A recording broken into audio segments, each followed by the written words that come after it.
Marvel Rivals launches with 33 playable heroes, each with unique abilities, team-ups, and playstyles. And today, we're going to be breaking down every DPS within the game to serve as a one-stop shop to get you started. Now, quickly, guys, advanced guides and really mastering these characters, those videos are going to come later to learn tips, combos, and from the best of the best, so stay tuned for that. Today is more of a basic look and understanding of all their roles and how I thought they played through the hundreds of hours that I've already pumped into the game. Now, Tony Stark is one of the key flyers in Marvel Rivals. He provides swift movements and pretty solid DPS from above and at a far distance that is aimed to, well, distract and take the opponent's hit scan characters away from damage to your tanks and supports and, well, onto you. Now, his primary attack, his Repulsor Blast, is just great for consistent poke, whereas his Unibeam can melt foes that choose to challenge up close and personal. But really, if I'm being honest, guys, you're kind of just constantly waiting for his Overdrive ability to come off cooldown, and that's going to allow everything to be souped up, deliver absolute nukes of splash damage with that primary attack,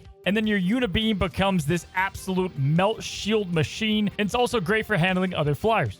And if all that wasn't enough, he also is equipped with some missiles that I don't use all that much, but it is nice when you are on overdrive and from time to time if you're in a quick pinch for some up-close damage. But really, it's all about the ultimate, his Pulse Cannon, which is essentially a traveling Diva Bomb that if you perfectly place behind their tank shields or around corners, you can net yourself some team wipes, which really help on maps where you're stuck pushing the objective at a choke point. Spider-Man is essentially the web assassin. You know the saying, easy to learn, hard to master? He's kind of hard to learn and difficult to master. I would say most likely Spider-Man's probably the hardest to learn within all of Rivals to really get down, and you'll be feeding your opponent with free deaths and ult charge for a good majority of your first games and well into that. But you'll be rewarded with one of the most fun and definitely just badass heroes in all of Rivals. I can't tell you how much fun it is to just traverse the entire map in seconds, to have your opponent quickly look at you as you go behind them with massive web swings, wall crawls, and double jumps to get behind enemy lines and flank their supports, ultimately causing their DPS and tanks to make the crucial decision to help them out or just to hold the objective line. Now, you're mainly looking to learn his combos with his projectile web cluster that offers these bonus effects to all of his abilities, and then you follow that up with a get over here where you pull yourself to the opponent and then you finish them with an uppercut and a swift melee attack. And that just instantaneously eliminates a DPS or support, but most of the time people have less than full health, so it's even easier to get the job done. However, with this team up with Venom, it gives him an additional symbiote combo finisher that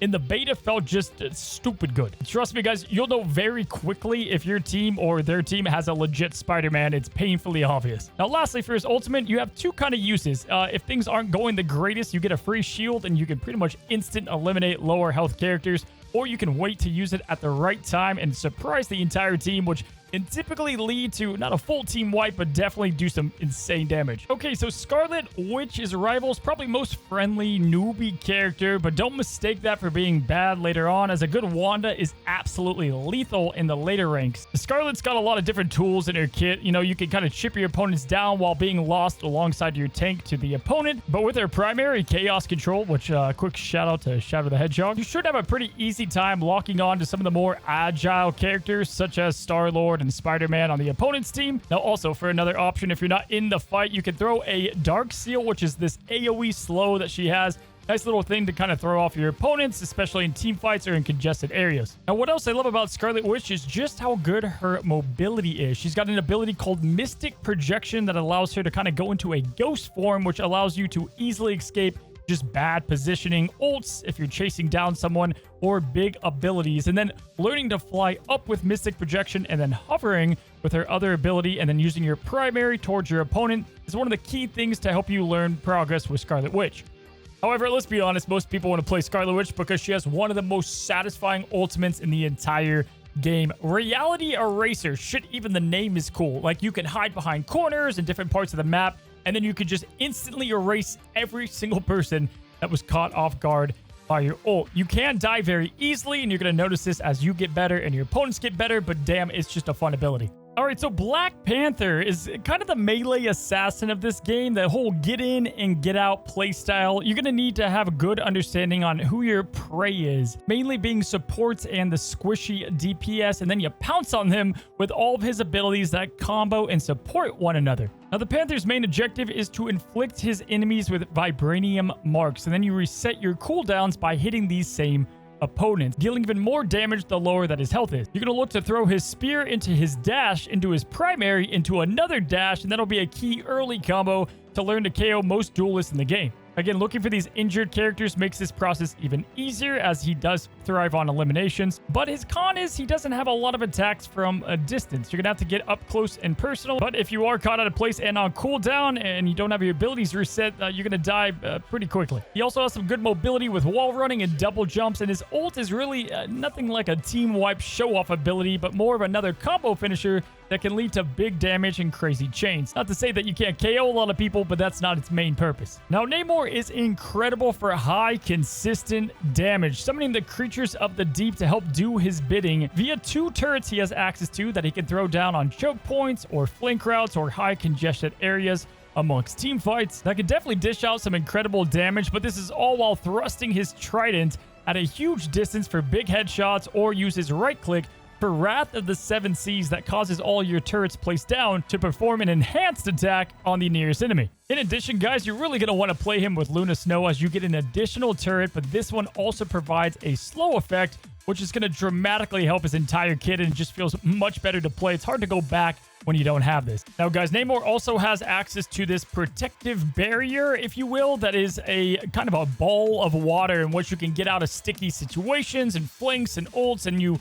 become invincible. Your teammates can heal you, which is really nice, and you can fly up and then kind of hold this, kind of levitate, and you throw Tritons down, which is super useful as well in different team fights and whatnot. And then his ultimate, which most people just refer to as the whale, it's going to take time to get really good with his hitbox. It's a little funky, but this thing can do insane damage. Great at initiating team fights, but also as a good finisher as well. Now, if you're the type of DPS player that likes to hang around their tanks and or the objective, then you're probably going to like Namor. He feels like a really good character to get started. Next up is Hela, Thor and Loki's sister. And if you're the guy that brags all of his friends just how good your aim is, well, it's time to put your money where your mouth is, because Hela is rival sniper. Now, she's capable of lethal headshots, erasing flying units, and can even wipe down tanks with pretty much ease. She's quite frankly just one of those characters that can carry the team. Now, where a lot of characters have a ton of powerful abilities, Hela's true power relies on her primary Night Sword Thorn to deal damage. She is also equipped with a projectile stun and a quick escape via Astral Flock, where she can move towards an opponent away or gain better ground. Now, her right click Piercing Knight is this charge up Thorn attack, think kind of like Zenyatta, that if timed right, you can put out some absolute respectable damage towards the tanks. Now, as far as her ultimate, this is definitely one everybody respects when you hear the voice line, and she's got the rare trait about being able to see in first person. You'll be able to launch into the sky with a new health bar that when wiped won't lead to your death, and you throw down green nukes on your opponents that really can easily kill large groups and clusters. However, I'll say at a higher ranks, a good Doctor Strange is going to fly towards you and kind of shield the entire thing. But if you pull it off, it's pretty legit. Lastly, guys, her passive is going to resurrect and heal both Thor and Loki based on eliminations that you can pull off, which can absolutely just snowball an enemy team if left unchecked. Moving on to Magik, the 1v1 queen. Magik is just straight up legit. She's a melee flanking duelist that loves catching that one lost teammate of theirs coming back from spawn where they know they're screwed. Now, similar to Black Panther, you'll need to master combos such as her sword charge followed by her dash into her melee strike for insta-kills, or focus on summoning demons to slice through their choke points and tanks, or other highly contested objectives. Now, on top of all this, she has good damage, but also insane mobility as you skip around the map with your portals, and good portal management is really key when learning Magik after mastering her combos. Now, guys, the main mission with Magik is, well, for your opponent to hear, "Behold the Dark Child." It's at that moment they know they're all screwed. Good God, Magik has a very strong ultimate as well. All of her abilities just get souped up to Super Saiyan mode for the Dragon Ball Z fans out there. Mega damage, very hard to kill, and pretty much you can do insane combos, but all you really have to do is go into the middle of a bunch of enemies and do a sword spin a couple of times, and like everybody dies. Now, next up, we got Star-Lord. Now, like Hela, if you have Fantastic Aim but want the added mobility of a flanker, then Star-Lord is who you want to main. His dual pistols have some of the best DPS against other heroes, but he has relatively low ammo size. However, this is all fixed with Stellar Shift, and if you can manage this ability the right way, it allows you to instantly reload while also giving you some mobility and keeps your opponent on their toes. Really managing his ammo, his fuel, and his ability cooldowns is a huge way to have success with him and eventually easier access what you're going for, and that's his instant OP lock-on ultimate, which is capable of pretty much taking on the full team yourself, but can also just get you a couple of picks to roll the team fight. Now, on top of this, he also has an auto-aim ability if he gets caught in a group of characters that also works as a great finisher. And he's got a nice passive team up with Adam Warlock that gives him an insanely strong resurrection. I've had Star-Lords that flat out carry the teams and then other ones that completely hold us back. All right, we've got Punisher. Click and shoot. Or shotgun and shoot. Or turret and shoot. Punisher is seriously the jack of all trades. With the incredible DPS both afar and up close, good mobility, a freaking turret, infinite ammo when paired with rocket. He's oftentimes the leader of damage in every match. Like, your Punisher is going to say, I'm carrying DPS, and it's because, well, he probably should. He's really a solid pick as well if you're getting trouble through Groot walls or just kind of hard choke points, or if you can't get that Hela in the back line. He just provides constant DPS pressure, and just when you get the game, go to the practice range and put his bullets on a tank's head and you'll know enough. The dude is solid for most situations, and if that's not enough, he also has an ultimate Gatling gun that honestly should be called Reality Eraser as well, because it's just the king of team fights. Like, even if you just have one tank with you, you can pretty much shred everyone in sight. All right, let's talk about one of the newer characters, Winter Soldier, who I think is going to be one of the most liked characters in Rivals. Now, I played loads of this guy during the private test server, and the dude is just a freaking beast from short and medium range. Now, he did get an upgrade as the latest server. He has now 3 bullets in his pistol that puts out incredibly strong damage. We can also use a hook ability for quick resets and to pull enemy supports and flyers to deliver an even bigger blow with his primary. He's also equipped with this orb that will kind of damage and go through characters, which is just good to charge up his ultimate, which is, well, definitely one of my favorites. Essentially, with this freaking ultimate, if you get a kill, you essentially get the ultimate all over again. And the best part is, you don't even need to KO them with the ultimate. It kind of marks them, and then you can eliminate them after that, and then you can use it again and again until eventually maybe the whole team is gone.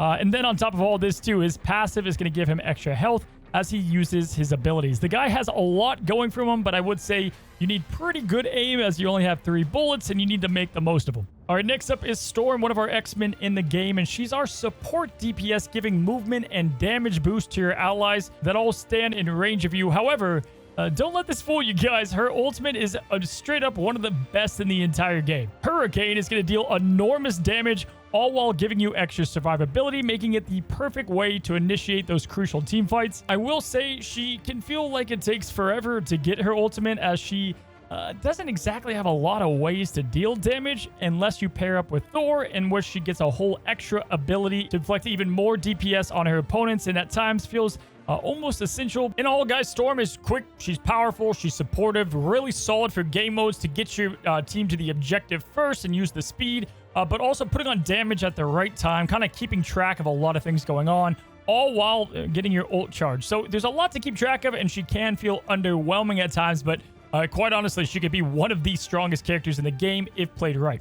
Now, guys, as for Moon Knight, obviously he's one of our newer characters, and this guy just punishes people for grouping up together and has tremendous pressure behind him. I love this guy. I can't wait to design his fire.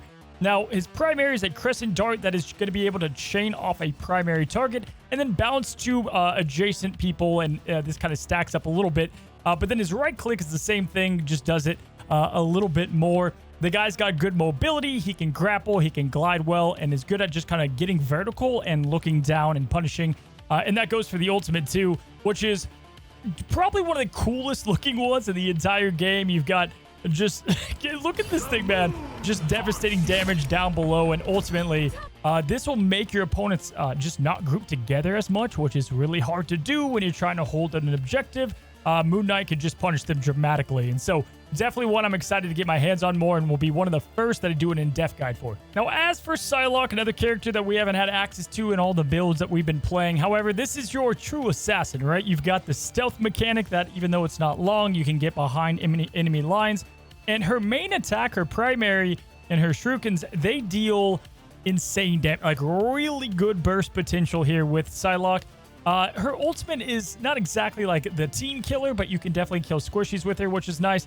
It kind of does this invincible sword slice through all the enemies, and is definitely going to be useful. And then, of course, she's got like the dash, right, from the Genji fans out there. It doesn't reset or anything, but what's nice about her is she's able to get the cooldowns going. But on top of that, when you throw your primary, you can heal off it, and then you can recall them, and it does a little bit more damage. And so if you kind of place it right, you can kind of bounce off that. So definitely one of those characters, as someone who played hours and hours and hundreds of hours, actually, of Genji, I'm pretty pumped. We have like 20 Genjis in this game, and this just makes another one. Good primary, not the best ultimate, and the stealth character, if that's what you're looking for. Let's talk about Rival's next sniper, Hawkeye. First, his left-click primary fire is Piercing Arrow. The longer it's charged, the more damage it does to his opponent. He has the added benefit of Infinite Arrow with no need to reload. Combine all this with his passive Archer's Focus. The better the aim, the more damage you'll deal as it charges up. Now, his right-click is Explosive Arrows that you can switch to at any point that shoots 3 devastating explosive arrows to cover a widespread AoE damage. Let's skip right to the good stuff. His ultimate Hunter's Sight makes Hawkeye's catchphrase true.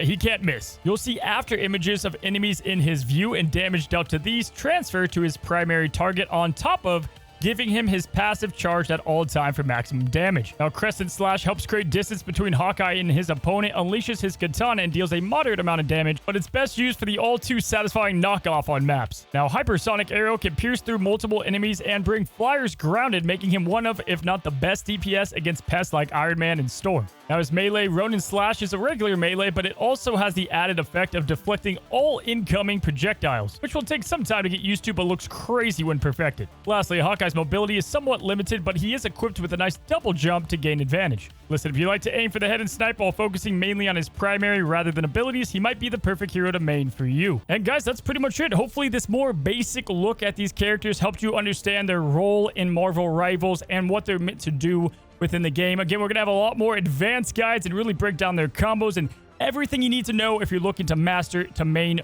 one character in particular. Guys, if you haven't already, subscribe down below. 5,000 of you guys have already joined and climbing, and that's friggin' huge, man. I cannot wait. A lot of videos before launch, even more after, and I got some special stuff up my sleeve here for subscribers especially, so can't wait. All right, guys, thanks for coming. Until the next one, bye-bye. Bye-bye now. Bye.